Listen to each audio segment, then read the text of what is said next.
NCI ನ್ಯೂಸ್ಗೆ ಸ್ವಾಗತ. ನಾನು ನಿಮ್ಮ PH ನಾಯ್ಕೋಡಿ.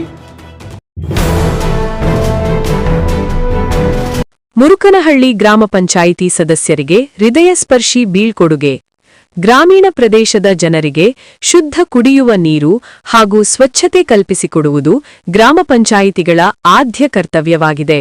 ಗ್ರಾಪಂ ಅಧ್ಯಕ್ಷ ಜಗದೀಶ್ ಅಭಿಮತ. ಕೋವಿಡ್ ಸಂಕಷ್ಟದ ನಡುವೆಯೂ ಗ್ರಾಮ ಪಂಚಾಯಿತಿಯ 5 ವರ್ಷಗಳ ಅವಧಿಯಲ್ಲಿ ಗ್ರಾಮಾಭಿವೃದ್ಧಿಗೆ ಪೂರಕವಾಗಿ ಜನಪರವಾಗಿ ಕೆಲಸ ಮಾಡಿದ ತೃಪ್ತಿಯಿದೆ ಎಂದು ಮುರುಕನಹಳ್ಳಿ ಗ್ರಾಮ ಪಂಚಾಯಿತಿ ಮಾಜಿ ಅಧ್ಯಕ್ಷ ಅಗಸರಹಳ್ಳಿ ದೇವರಾಜು ಹೇಳಿದರು. ಅವರು ಎಂದು ಮುರುಕನಹಳ್ಳಿ ಗ್ರಾಮ ಪಂಚಾಯಿತಿಯ ಸಾಮಾನ್ಯ ಸಭೆಯಲ್ಲಿ ಭಾಗವಹಿಸಿ ತಮ್ಮ ಸದಸ್ಯತ್ವದ ಅವಧಿಯು ಮುಕ್ತಾಯಗೊಳ್ಳುತ್ತಿರುವ ಹಿನ್ನೆಲೆಯಲ್ಲಿ ಆಡಳಿತ ಮಂಡಳಿಯ ಅಧ್ಯಕ್ಷರು, ಉಪಾಧ್ಯಕ್ಷರು ಹಾಗೂ ಸದಸ್ಯರೊಂದಿಗೆ ಶುಭಾಶಯಗಳನ್ನು ವಿನಿಮಯ ಮಾಡಿಕೊಂಡು ಮಾತನಾಡಿದರು. ಗ್ರಾಮ ಸ್ವರಾಜ್ಯದ ಕನಸು ನನಸಾಗಬೇಕಾದರೆ ಗ್ರಾಮ ಪಂಚಾಯಿತಿಗಳು ಬಲವರ್ಧನೆಯಾಗಬೇಕು.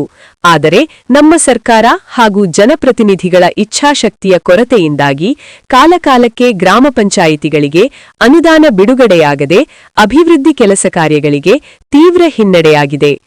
ರಾಜ್ಯ ಸರ್ಕಾರಗಳು ಗ್ರಾಮೀಣ ಭಾರತದ ಹೆಮ್ಮೆಯ ಸಂಕೇತವಾಗಿರುವ ಗ್ರಾಮ ಪಂಚಾಯಿತಿಗಳಿಗೆ ಆರ್ಥಿಕವಾಗಿ ಶಕ್ತಿ ತುಂಬುವ ಮೂಲಕ ಗ್ರಾಮೀಣಾಭಿವೃದ್ಧಿಗೆ ಕೈಜೋಡಿಸಬೇಕು ಎಂದು ಮನವಿ ಮಾಡಿದ ದೇವರಾಜು, ಕುಡಿಯುವ ಶುದ್ಧ ನೀರು, ಸ್ವಚ್ಛತೆ, ಬೀದಿ ದೀಪಗಳ ನಿರ್ವಹಣೆ ಸೇರಿದಂತೆ ಮೂಲಭೂತ ಸೌಲಭ್ಯಗಳನ್ನು ಕಲ್ಪಿಸಿಕೊಡುವುದು ಗ್ರಾಮ ಪಂಚಾಯಿತಿಗಳ ಆದ್ಯ ಕರ್ತವ್ಯವಾಗಿದೆ. ಈ ದಿಕ್ಕಿನಲ್ಲಿ ಪ್ರಾಮಾಣಿಕವಾಗಿ ಕೆಲಸ ಮಾಡಿದ ತೃಪ್ತಿಯಿದೆ ಎಂದು ದೇವರಾಜು ಹೇಳಿದರು.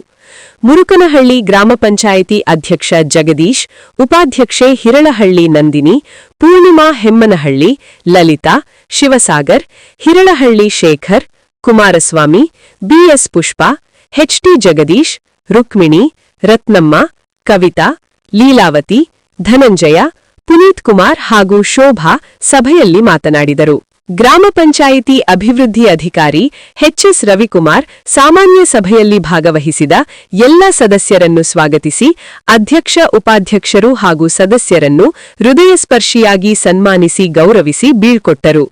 ಕಾರ್ಯದರ್ಶಿ AP ಮಲ್ಲೇಗೌಡ ಸಭೆಯ ನೇತೃತ್ವ ವಹಿಸಿದ್ದರು. ವರದಿ ಡಾ KR ನೀಲಕಂಠ, ಕೃಷ್ಣರಾಜಪೇಟೆ, ಮಂಡ್ಯ.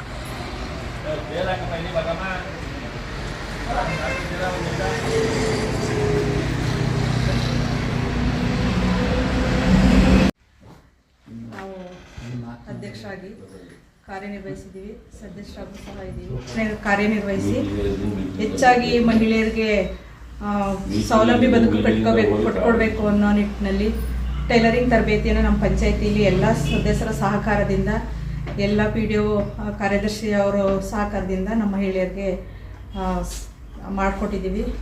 ಆಮೇಲೆ ಬಸ್ಸು ನಿಲ್ಲಿಸುವಂಥ ವ್ಯವಸ್ಥೆ ಆಗಿರ್ಬೋದು, ಯಾವುದೇ ಕೆಲಸ ಮಾಡಬೇಕು ಅಂದ್ರೂ ನಮ್ಮ ಪಂಚಾಯಿತಿಯಲ್ಲಿ ಎಲ್ಲ ಸದಸ್ಯರು ಸಹ ಸಹಕಾರದಿಂದ ಎಲ್ಲ ಕಾರ್ಯಕ್ರಮಗಳನ್ನ ಮಾಡಿದ್ದೀವಿ. ಹಾಗಾಗಿ ಇಷ್ಟು ಮಾತಾಡೋಕ್ಕೆ ಅವಕಾಶ ಮಾಡಿಕೊಟ್ಟಿದ್ದಕ್ಕೆ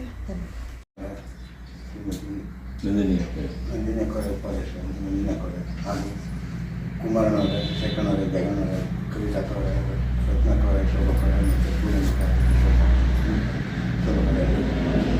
ನನ್ನ ಕಚೇರಿ ರವಿ ಸರ್ ಮೊದಲು ನಾನು ಸರ್ವ ಸ್ವಾಗತ ನಮಸ್ಕಾರ ಸಲ್ಲಿಸಿದ್ದೇನೆ. ನಮ್ಮ ಸದಸ್ಯರು ತಮ್ಮನ್ನು ಕೇಳ್ಕೊಳ್ಳೋದು ಏನಪ್ಪ ಅಂದರೆ, ಈ ನನ್ನ 5 ವರ್ಷ ಅವಧಿಯಲ್ಲಿ ಏನೇ ತಪ್ಪು ಮಾಡಿರಲಿ, ಸರಿ ಮಾಡಿರಲಿ, ನನ್ನ ಕೈ ಇಸ್ಕೊಂಡು ನಡ್ಸ್ಕೊಂಡು ಅಂತ ನಿಮ್ಮೆಲ್ಲರಿಗೂ ನನ್ನ ನಮಸ್ಕಾರಗಳು. ಹಾಗೂ ಜೊತೆ ಇರೋದಕ್ಕೆ ತುಂಬ ಸಂತೋಷ ಆಗ್ತಾಯಿದೆ. ಆದರೆ ಕೇವಲ ಅವಧಿ 5 ದಿವಸ ಆದರೆ ದೂರ ಮಾಡ್ಕೊಳ್ಳೋಕೆ ತುಂಬ ಬೇಜಾರು ಆಗ್ತಾಯಿದೆ. ಮತ್ತು ಯಾವತ್ತೂ ಏನು 2 ದಿನ ಸಿಗ್ತೀವಿ ನನಗೆ ಗೊತ್ತಿಲ್ಲ, ಅಲ್ಲ ದೇವರಿಗೆ. ದಯವಿಟ್ಟು ನಾವು ಏನೇ ತಪ್ಪು ಮಾಡಿ ಕ್ಷಮಿಸ್ಬೇಕು ಅಂತೇಳಿ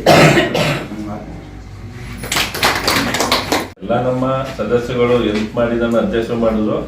1 ತಿಂಗಳಲ್ಲಿ ಏನು ಅವಧಿ ಕೆಲಸ ಮಾಡೋಕ್ಕಾಗಲ್ಲ, ಅದಕ್ಕೋಸ್ಕರ 1-2 ಮಾತಾಡೋಕ್ಕೆ ಅವಕಾಶ ಮಾಡಿಕೊಟ್ಟೆ ಎಲ್ಲ ಧನ್ಯವಾದ. ಗ್ರಾಮ ಪಂಚಾಯಿತಿ ಈಗ 5 ವರ್ಷ ಅವಧಿಯಲ್ಲಿ ನಾವೆಲ್ಲರೂ ಒಂದು ಮನೆ ಜನ ಥರ ಎಲ್ಲರೂ ಹೊಂದಾಣಿಕೆ ಮಾಡಿಕೊಂಡು 5 ವರ್ಷ ಒಳ್ಳೆಯ ಪಂಚಾಯತಿ ಮಟ್ಟದಲ್ಲಿ, ಗ್ರಾಮ ಮಟ್ಟದಲ್ಲಿ ಬೇರೆ ವ್ಯವಸ್ಥೆ, ಚರಂಡಿ ವ್ಯವಸ್ಥೆ, ಲೈಟಿಂಗ್ ವ್ಯವಸ್ಥೆ, ಕಾಮಗಾರಿಗಳು, ಇತರ ಎಲ್ಲ ಕಾಮಗಾರಿಗಳನ್ನ ಕೆಲಸಗಳನ್ನ ಸಹ ಒಂದೇ ಒಂದು ಇದರಲ್ಲಿ ಮಾಡ್ಕೊಂಡು ಬಂದಿದ್ದೀವಿ. ಇನ್ನೂ ಸಹ ಮುಂದೆನೂ ಸಹ ತಾವು ಮುಂದಿನ ಅವಧಿಯಲ್ಲಿ ಸಹ ನೀವು ಚುನಾಯಿತರಾಗಿ ಬಂದು ಈ ಪಂಚಾಯತಿನ ಹೆಚ್ಚಿನ ಮಟ್ಟದಲ್ಲಿ ಅಭಿವೃದ್ಧಿ ಮಾಡೋಕ್ಕೆ ತಾವೆಲ್ಲರೂ ಒಂದು ಹಣ ತೊಡಿ ಅಂತ ಹೇಳ್ತಾ ಒಂದೆರಡು ಮಾತುಗಳನ್ನ ಮುಗಿಸ್ತಾರೆ.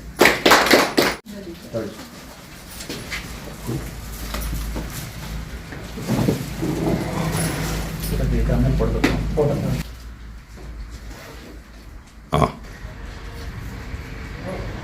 ಸರಿ ಆಯ್ತು ಕಣ್ ಮಾಡಿ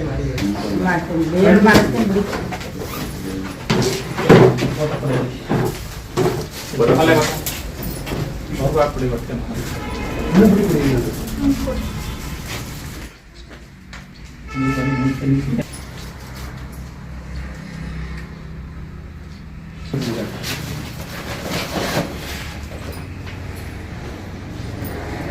ಏನೋ ಆಗಿಲ್ಲ, ಪ್ರೋಸೆಸ್ ಆಗಿದೆ. ಬನ್ನಿ ಸರ್ ಪಕ್ಕ ಬಿಟ್ಟು ಕಳಿಸ್ಕೊಡ್ತೀನಿ ಮಧ್ಯಾಹ್ನ. ಸರ್ ಬನ್ನಿ.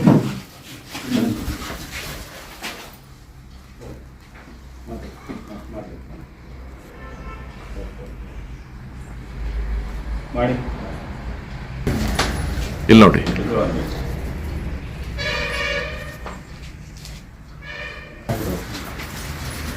ಕಾಲ್ ಕೊಡಪ್ಪ.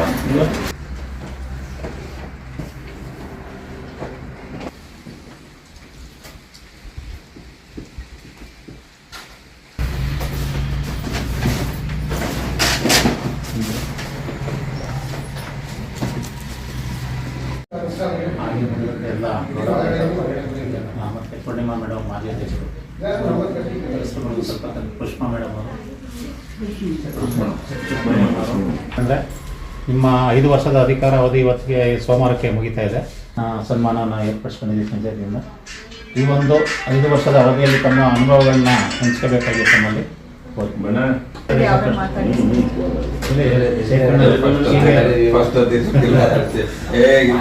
5 ವರ್ಷದಲ್ಲಿ ನೀವು ಏನು ಸಾಧನೆ ಮಾಡಿದ್ರಿ, ಪಂಚಾಯತಿ ಆಡಳಿತ ಹಿಂಗೆ ಏನು ಇದಾದ ಮಾತಾಡೋಣ. ಮುರುಕನಹಳ್ಳಿ ಗ್ರಾಮ ಪಂಚಾಯಿತಿ ಕೇರ್ಪೇಟೆ ತಾಲೂಕು. ಈ ಒಂದು ಸಂದರ್ಭದಲ್ಲಿ ಗೌರವಾನ್ವಿತ ಅಧ್ಯಕ್ಷರು ಆಸೀನರಾಗಿದ್ದಾರೆ ಮತ್ತು ಪಂಚಾಯಿತಿಯ ಅಭಿವೃದ್ಧಿ ಅಧಿಕಾರಿಗಳಾದಂಥ ರವಿ ಸರ್ ಅವರು, ಕಾರ್ಯದರ್ಶಿಗಳಾದಂಥ ಮಲ್ಲೇಗೌಡರವರು, ಉಪಾಧ್ಯಕ್ಷರಾದಂಥ ನಂದಿನಿಯರವರು ಮತ್ತು ನನ್ನ ಸಹೋದ್ಯೋಗಿಗಳಾದ ಎಲ್ಲರೂ ಕೂಡ ಈ ಒಂದು ಸಮಯದಲ್ಲಿ ಆಸೀನರಾಗಿದ್ದಾರೆ. ಏನಪ್ಪ ಅಂದರೆ ಈ ಒಂದು ಪಂಚಾಯತಿಗೆ ನಾವು ಸದಸ್ಯರಾಗಿ ಬಂದ ಮೇಲೆ ಈಗಾಗಲೇ ನಾವು 5 ವರ್ಷ ಕಂಪ್ಲೀಟ್ ಆಗೋದಕ್ಕೆ ಮುಗಿಯೋಕ್ಕೆ ಬಂದೈತೆ. ಈ ಒಂದು ಸಂದರ್ಭದಲ್ಲಿ ನಾವು ಏನಪ್ಪ ಅಂದರೆ ಎಲ್ಲ ಮೊದಲು ಆದ್ಯತೆ ಕೊಟ್ಟಿದ್ದು ಏನಪ್ಪ ಅಂದರೆ ಕುಡಿಯೋ ನೀರಿಗೆ ಯಾವುದೇ ರೀತಿ ತೊಂದರೆ ಆಗಬಾರ್ದು. ನಮ್ಮ ಪಂಚಾಯತಿಗೆ ಸೇರಿದಂಥ 8 ಊರುಗಳಲ್ಲಿ ಕೂಡ ಸ್ವಚ್ಛತೆ ಆಗಿರ್ಬೋದು, ಕುಡಿಯೋ ನೀರಾಗಿರ್ಬೋದು ಮತ್ತು ಆರೋಗ್ಯಕ್ಕೆ ನಾವು ಹೆಚ್ಚಿನ ಒಂದು ಆದ್ಯತೆಯನ್ನು ಕೊಟ್ಕೊಂಡು ಯಾವುದೇ ಒಂದು ಊರಿನಲ್ಲಿ ಯಾವುದೇ ಒಂದು ಸಮಸ್ಯೆ ಆಗ್ದಂಗೆ ನಾವು ಈ ಒಂದು ಕಾರ್ಯವೈಖರಿಯನ್ನು ಮಾಡಿಕೊಂಡು ಎಲ್ಲ ಸದಸ್ಯರು ಕೂಡ ಮಾಡ್ಕೊಂಡು ಬಂದಿದ್ದೀವಿ.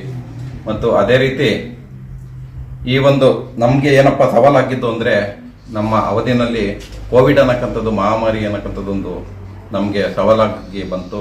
ಅದನ್ನು ನಾವು ಎಲ್ಲ ಸದಸ್ಯರುಗಳು ಕೂಡ ಆರೋಗ್ಯ ಇಲಾಖೆಯ ಒಂದು ಕಾರ್ಯವೈಖರಿ ಮತ್ತು ನಮ್ಮ ಪಂಚಾಯತಿಯ ಕಾರ್ಯವೈಖರಿಯಿಂದ ಅದನ್ನು ಯಶಸ್ವಿಯಾಗಿ ನಾವು ಅದನ್ನು ಆ ಒಂದು ಸಮಸ್ಯೆಯನ್ನು ಎಲ್ಲರೂ ಕೂಡ ಒಟ್ಟಾಗಿ ಎದುರಿಸಿ ಎಲ್ಲರಿಗೂ ಕೂಡ ಉತ್ತಮವಾದಂಥ ಆರೋಗ್ಯವನ್ನು ನಾವೆಲ್ಲ ಕೊಟ್ಟಿದ್ದೇವೆ.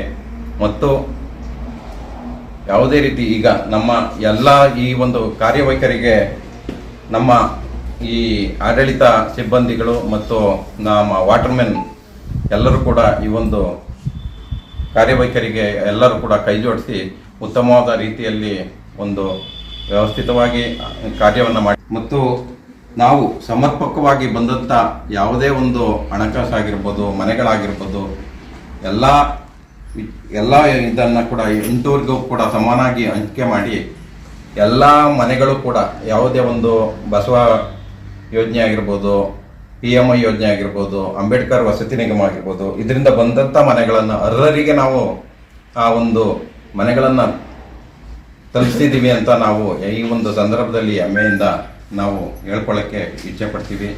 ಮತ್ತು ಆದಷ್ಟು ಕೂಡ ಬಡವರಿಗೋಸ್ಕರ ನಾವು ಈ ಒಂದು ಕಾರ್ಯಕ್ರಮಗಳನ್ನು ಹೆಚ್ಚಾಗಿ ರೂಪಿಸಿದ್ದೀವಿ ಅಂತ ಈ ಒಂದು ಸಂದರ್ಭದಲ್ಲಿ ಹೇಳ್ತಾ, ಇನ್ನೇನು ನಮ್ಮದು ಅವಧಿ ಸಂಪೂರ್ಣವಾಗಿ ಮುಗಿಲಿಕ್ಕೆ ಬಂದಿದೆ. ಈ ಒಂದು ಸಂದರ್ಭದಲ್ಲಿ ಎಲ್ಲರಿಗೂ ಕೂಡ ನಾವು ನಮಗೆ ಕೈ ಜೋಡಿಸಿದಂಥ, ನಮಗೆ ಸಹಾಯ ಮಾಡಿದಂಥ ಎಲ್ಲರಿಗೂ ಕೂಡ ನಮ್ಮನ್ನ ನಮಿಸ್ತಾ, ಅವ್ರನ್ನ ನೆನ್ಕೊಳ್ತಾ ಈ ಒಂದು ಸಂದರ್ಭದಲ್ಲಿ ನಾವು ಅವರನ್ನು ಎಲ್ಲರಿಗೂ ಕೂಡ ಗೌರವಯುತವಾಗಿ ನಡೆಸ್ಕೊಂಡಿರೋದಕ್ಕೆ ನಮಗೆ ಹೆಮ್ಮೆ ಐತೆ. ಎಲ್ಲ ಜನಗಳಿಗೂ ಕೂಡ ಈ ಸೊತ್ತಾಗಿರ್ಬೋದು, ಯಾವುದೇ ರೀತಿ ಎಲ್ಲ ಸಂದರ್ಭದಲ್ಲಿ ಬಡ ಜನಗಳಿಗೂ ಕೂಡ ಅನುಕೂಲ ಆಗಿದೆ ಅಂತ ನಾನು ಭಾವಿಸ್ತಾ, ಈ ಒಂದು ಎರಡು ಮಾತನಾಡೋಕ್ಕೆ ನನಗೆ ಅವಕಾಶ ಕೊಟ್ಟಂಥ ಎಲ್ಲರಿಗೂ ಹೃತ್ಪೂರ್ವಕವಾದ ನಮನಗಳನ್ನು ಸಲ್ಲಿಸ್ತಾ ಒಂದೆರಡು ಮಾತನ್ನು ಮುಗಿಸ್ತೀನಿ. ಜೈ ಕನ್ನಡ.